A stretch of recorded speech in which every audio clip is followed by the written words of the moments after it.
Hey guys, we finally had a deer take a dirt nap. I shot one here in Missouri just yesterday morning actually. But I got the favorite part of the deer. It's not the loins, it's not the back straps, it's the deer heart. The deer heart is the best tasting thing in my opinion, but you have to cook it right. So today I'm going to show you guys how I cook deer heart and how to make it taste great. The first thing you want to do is obviously take your heart and you need to wash it really well. As you can see in the bag, a lot of blood.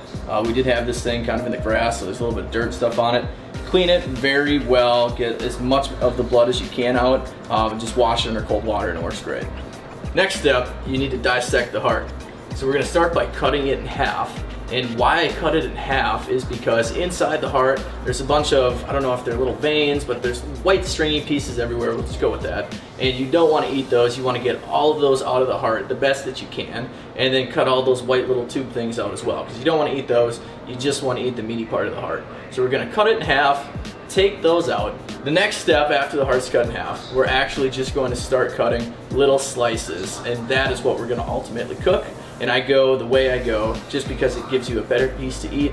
It's not too big, not too small, it works out just right. And once you have a bunch of little beautiful pieces that look like this, they're ready for the flour. Now, it doesn't matter what kind of flour, I don't know how many kinds of flour there are, I just use all-purpose flour. And both sides, coat this bad boy, and then into the pan.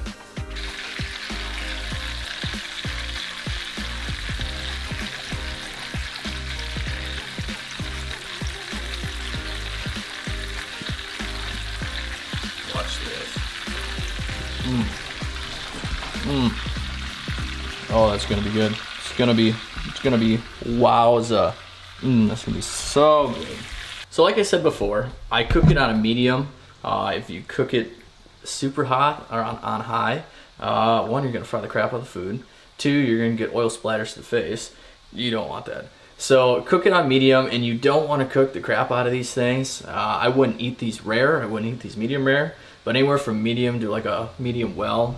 If you want to eat it well done, go for it.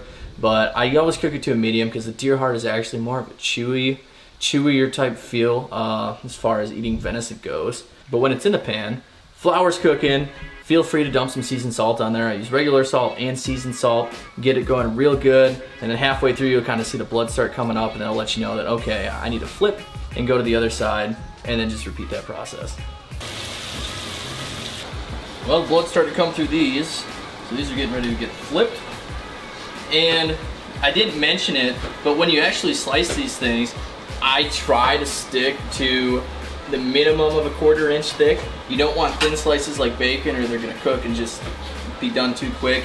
You don't want a super blocky piece. Like this piece is probably the thickest. I honestly should have cut that in half because it's about a 1/2 inch or so.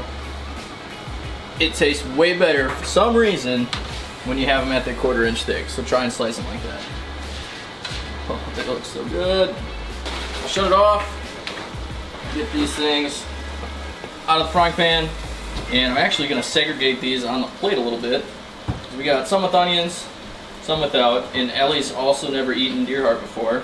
Frankly, I don't know if she's even had much venison. But a lot of people don't eat venison, or don't eat deer heart in particularly, because they think it's gross or they just don't know how to cook it. So figured I'd show you guys how I do it from the field to the table. Get some of those onions in here. I'm not going to dump all that flaming hot blazing oil on there. Cool. Put that on a separate burner. We're ready to eat. First ever taste test for her eating venison heart. This is... Can I have the onion one? It's going to be super hot. You want me to take a bite of both? She's not excited.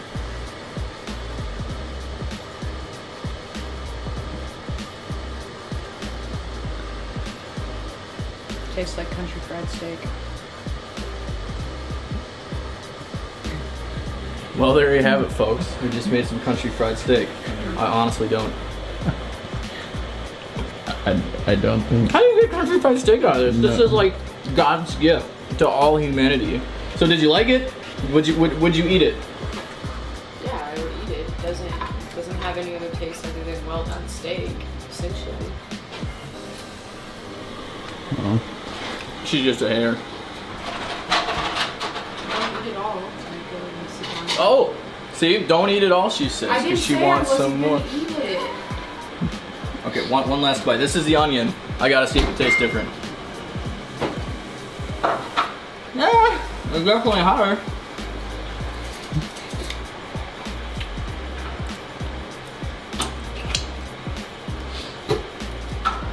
No, I'm not lying. There's not much of a difference, but you can definitely tell there's just a little bit more hint of onion. Like, obviously there's a little more hint of onion, but there's a little more something in that taste, and I do like that a little bit better than just plain. We did seasoned salt, regular salt, and on the last batch I did do a little bit of Greek seasoning, just not much, but you don't want to eat these, you probably don't want to eat these without any seasoning, otherwise this one probably tastes like rubber.